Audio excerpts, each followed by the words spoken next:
Thank you for having me today. It's the first time I think ever when I've spoken and someone called me a personality. I think I've been called a character before, but never a personality, so thank you so much for that. I feel right at home. Mane Maisuru, as Dr. Urs pointed out. And so I come to you with a confession and three major kinds of ideas. My confession is I have never been a business educator properly. I teach leaders for a living, and so certainly that's related to leadership. I've never been an academic, and I'm only an Indian in training, so I don't necessarily claim to have all the nuances about how to do business education in India, but I hope to leave you with three broad sets of ideas today that perhaps may be a little unusual and perhaps helpful to groups like the Mysore Royal Academy and others who want to take education in this country to the next level. The first is going to be around culture, the second around policy, and the third, where I'm going to spend most of my time, is really more or less around teaching, curricula, and better ways and unique ways to do that. So the first is really one of the things that attracted me to come to India in the first place. I think it's such an exciting time to be here. And yes, there are challenges in India. There are infrastructure challenges. There are challenges in the level of business proficiency at the global level. Although I'm fortunate to be buffered from a lot of that when I work at Infosys, because I get to work with some really, really great people in this country, including but not limited to Mysore's Murthy. And so I think the fact that one of the cultural values that's so compelling for my wife and I to move here was the fact that education is really revered here. Not unlike when I've worked in China or in other countries around Asia, where I think those people who are educated are something like rock stars would be in my country.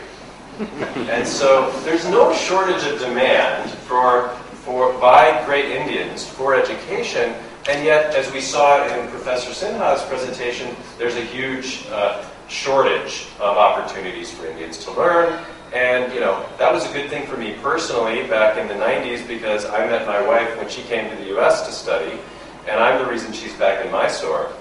But we need to have many crores more worth of capacity to teach people. Murthy says that although he's extremely proud at a very microeconomic level of what he's achieved, at a macroeconomic level for India, he thinks that India needs 5,000 more Infosys. And he claims he's a heretic in his own country because he's quite passionate about the young people and the future that they have. In fact, he likes to point out that perhaps this is the best time in 400 years, since December 31st, 1600, for the Indian business person. Because since 91, there continues to be increased liberalization. So one of the aspects that I want to talk about is freedom.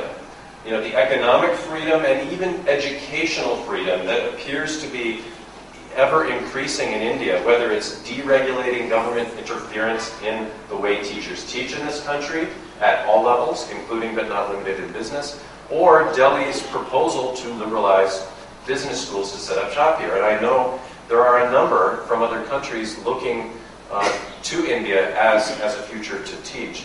And so the environment is really perfect for this kind of work. The fact that if you look at the global demographics, the rest of the world is pretty much aging, and in 25, 30 years, when India has the largest density of people on the planet, it'll also have one of the youngest workforces. So it seems like it's the perfect storm in a positive way for this kind of work. And one of the things I liked about Professor Sinha's presentation was this idea of radically different ways of thinking about business education, and particularly with respect to quality. And that particularly attracts me because I used to be responsible for Six Sigma globally for Motorola. And so I think about learning in this interdisciplinary sort of way, and perhaps in a way that's a bit strange or unusual, but I hope that's the source for some innovative ideas that may pan out. And so when it comes to curricula, I would like to propose that the path forward for business education here is an outcome-centric approach. What is it that the business person needs to be able to do by the end of their degree, and working backwards from there to saying, what are the experiences we need to give those people to be able to do those things consistently well when they go launch their first venture, when they go take their first business job. I think, at least in the United States where I was educated, too often it was pretty provider-centric. The professor felt like teaching X, Y, Z, so therefore we learned it. Or a certain kind of faculty needed to have jobs, so we taught certain classes and made those breadth requirements for our students. So I think the opportunity to start thinking afresh is second to none in India. What does it mean to be an excellent business person? Professor Sinha gave us a number of ideas around sustainability. At the Eastern Academy of Management Conference in Bangalore about a week and a half ago, that was a pretty hot topic among global academics. But it needs to be operationalized into, well, what do you teach the business leader? How do they serve their customers? How do they create margins and respect all the stakeholders in a holistic sort of way? And with that criterion-centric, that outcome-oriented approach, I think there's many creative alternatives that I would like to explore with you today. One is around the behaviors that I just mentioned, and the second is really around the things that drive the behaviors. Narayana is famous for role modeling a values-based approach to business. I think particularly that was prominent long before it was fashionable, before Satyam, before Bernie Madoff, before Enron. And it served the company well. I think it's given us a lot of trust with our customers. And I think those sorts of values are things that our business education, frankly, globally, I'm not sure that anyone's cracked the code on that with the kind of global unethical behaviors and bad decisions that have destroyed everything from Lehman Brothers, which is the world's biggest bankruptcy, to a former employer of mine, Lucent Technologies. But similarly, where does that innovation come from? How do we impart really creative ways for our business students to come up with the sort of extremely clever things that Professor Sinha showed us? And then what are the instructional methods by which we can consistently produce innovative, responsible, values-driven leaders? And so I want to leave you with a few ideas that are fairly unusual, in my opinion, to be taught in business schools, but we're doing at Infosys, and I think may have merit for you to consider. One is around objective assessments at the individual person level so that they can get feedback on where they are and what they need to grow. I don't mean in terms of just tests or classes, although that's certainly in scope.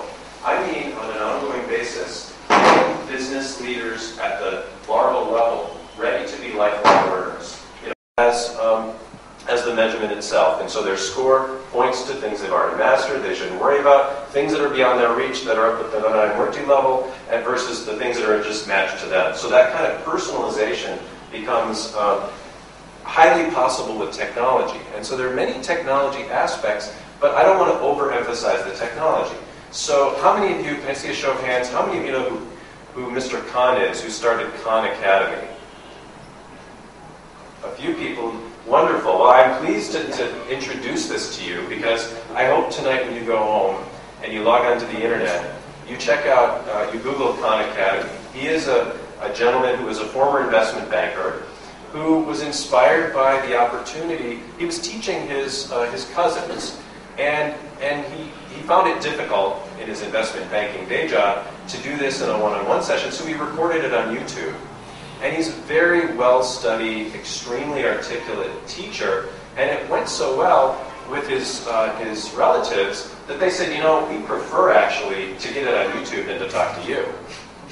Not because they had anything against him, but because they could go back. And he's actually expanded. It's completely free on the internet, and it's everything from K through 12 to investment banking, economics, history, statistics. It's quite broad, and it's really struck many people's attention around the world, including Bill Gates at one of the technology education design conferences, as a potential paradigm shift for education. My boss, Chris Gopalakrishnan, one of the founders of Infosys, he's asked me to think about this for leader development, particularly as we try and transform our company toward basically being much more entrepreneurial and business problem-oriented versus our traditional technology roots.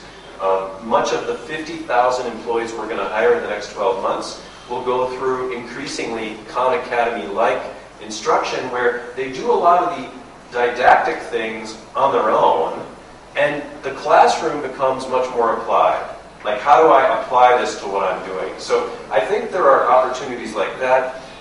For many years, I've been a proponent of what some people call blended learning, where there are these self-paced components, and then you either get people in a class or use synchronous technology to help people apply it, and so that there's a lot more spacing in between the learning and the doing over time. But in the end, I think none of it really matters unless these people can consistently deliver the business objectives in a responsible way, sustainably over time. And I think that's the sort of consequence that creates brand for an institute